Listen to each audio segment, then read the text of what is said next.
Балалар, математика сабағы. Бүгінгі біздің тақырыбымыз көбейту. Бүгінгі сабағымыздың мақсаты көбейтінді компоненттерінің атауларын білу, қосындыны көбейтінді түрінде және көбейтіндіні қосынды түрінде жазуды үйренеді екенбіз. Бүгінгі сабақта көбейткіш, көбейтіндінің мәні туралы білетін боламыз. Ал олай болса, сендер балалар экранға назар аударыңдар. Бұл жерде көбейтудің компоненттері берілген. Ал балалар қараңдар, көбейтудің компоненттері былай аталар екен. Көбейткіш, бірінші тұрған сан, екінші тұрған сан көбейткіш, ал оның мәнін көбейтіндінің мәні деп атайды екенбіз. Енді осы екі көбейткіштің арасына қойылатын таңбаны көбейту таңбасы деп атайды екенбіз. Біз көбейту таңбасын нүкте немесе X-пен белгілейді екенбіз. Ал олай болса балалар, біз мына қобдишада асықтар бар. Осы асықтарды пайдаланып көбейтуді әрі қарай нақтылап түсінейік. Енді қараңдар балалар, мен мына қобдишадан 3-3-тен 6 асық алайын. Неге балалар қараңдаршы? Менің бір қолымда қанша асық бар? 3. Екінші қолымда 3 асық. Енді біз бұны білеміз. 3-ке 3-ті қосса қанша болады? 6 асық. Біз оны білеміз, бірінші қосылғыш 3, екінші қосылғыш 3, қосындының мәні 6. Енді осыны біз көбейту түрінде бұлай айтады екенбіз. Бұл жерде бірінші 3 тұрады ғой, екінші 3. Енді бұл жерде 3-3-те неше қатар тұр? Қараңдаршы балалар. Неше қатар тұр? 2 қатар тұр ма? Енді көбейту кезінде сол 2 қатарды бір қатардағы санға қанша қатар болса көбейтеді екенбіз. Сонда бірінші көбейткіш 3, екінші көбейткіш қанша? 2. Көбейтіндінің мәні қаншаға тең болады? 6-ға тең болады. Енді бұл жерде бірдей амал, не түсіндірсіңдер балалар? Қосу амалы мен көбейту амалы бірдей жүреді. Бірақ та қосу кезінде ол сандарды өз-өзіне қосамыз, көбейту кезінде оны көбейтеді екенбіз. Ал енді қараңдар, мына жерде 6 асық тұр, біз бұл жерде 3-ті 2-ге көбейттік. Оның мәні 6-ға тең болды. Енді қараңдар, бұл жерде тағы 3 асықты қосқым келіп тұр. Енді бұны қалай айтады екенбіз?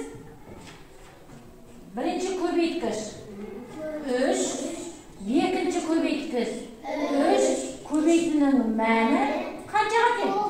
9-ға. Жарайсыңдар балалар. Сонда бірінші көбейткіш қатарымызда 3 асық бар ғой. Ол асықтар санына көбейтілді. Түсіндірсіңдер ма? Сонда біз 3-ке 3-ті бірінші көбейткіш 3 пен 3-тің көбейтіндісінің мәні қаншаға тең болады екен? 9-ға тең болады екен. Ал енді осыны қосу амалымен орындағанда қалай орындаймыз? 3-ке қосамыз 3-ті, оған қосамыз тағы 3-ті, сонда оның қосындының мәні 9-ға тең болады екен. Жарайсыңдар ба? Ал оқушылар олай болса, мен сендердің түсінгендеріңді көрейінші кәнекей. Мына қалған асықтарды кім айтып береді маған? Кел, айыңдар айта ғой. 3-ті 4-ке көбейтеміз, тең мәні 12-ке тең. Сонда бірінші көбейткіш 3, екінші көбейткіш 4, көбейтіндінің мәні 12-ге тең. Жарайсың. Енді балалар, дәптермен жұмыс жасайық. дәптерімізді ашып, бүгінгі күнді жазып, 20 қаңтар сынып жұмысы көбейту. Көркем санда 100-200 сандарын жазамыз.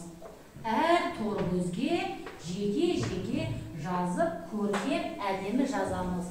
Әрі қарай біз екінші тапсырманы дәптерімізге орындаймыз. Қараңдар, бұл жерде балалар 3 пен 4-тің көбейтіндісі берілген.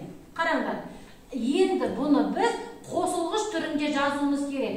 Сонда біз 3-ті 4-ке көбейту үшін 3-ті өзіне қанша рет қосады екенбіз? 4 рет. Жарайсыңдар. Ал енді мына жерде не көріп тұрмыз? 5 пен 2-нің көбейтіндісі. Бұны қосынды түрінде қалай жазамыз? 2 рет қосамыз. Жарайсыңдар. Өте тамаша түсініпсіңдер.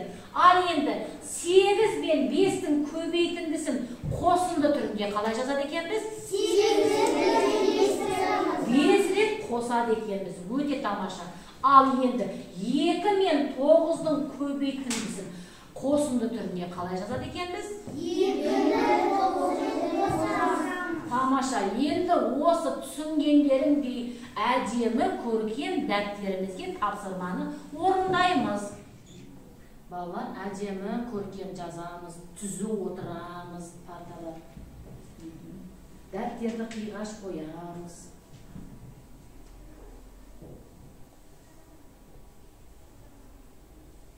Жарайсыңдар. Ал енді балалар, орындаған тапсырмамызды тексеріп көрейікші кәнекей. Ал, Аяжан айта қойшы. 5 пен 2-нің көбейтіндісін қосу амалымен қалай жазады екенбіз қосынды түрінде? 5-ті 2 рет қосамыз. 5-ке 5-ті қосамыз. Сонда қанша болады екен? 10. 5 пен 5-тің қосындысының мәні қаншаға тең? 10-ға тең. Ал енді осыны көбейту түрінде айтқанда 5 пен 2-нің көбейтіндісінің мәні 10-ға тең. Жарайсың. Ал әрі қарай. Кәусар айта қойшы. 8 пен 5-тің көбейтінділерін қосынды түрінде қалай жазады екенбіз? 8-ті 5 рет көбейтеміз. 5 рет қосамыз. Қосады екенбіз. Сонда мәні қанша болады? Қаншаға тең? 45-ге тең болды ма? Жарайсыңдар. 8 пен 5-тің көбейтіндісінің мәні 45-ге тең екен. Ал енді олай болса, үшінші тапсырманы. Еламан айта қойшы. 2-ге 9-ды. 2 мен 9-дың көбейтіндісін қосынды түрінде жазғанда қалай жазады екенбіз? 2-ні 9 рет жазамыз. Қосады екенбіз, е? Сонда қанша болады екен мәні? Қанша? Айта ғой. Айта. 18-ге тең екен. Жарайсыңдар балалар. Ал олай болса сабақты қорыта келгенде балалар, бүгін біз сендерменен көбейтудің компоненттерін атауларын білдік, қосындыны көбейтінді түрінде және көбейтіндіні қосынды түрінде жазуды үйрендік. Көбейтудің компоненттері қандай еді? Көбейткіш, көбейтіндінің мәні. Жарайсыңдар балалар, рахмет.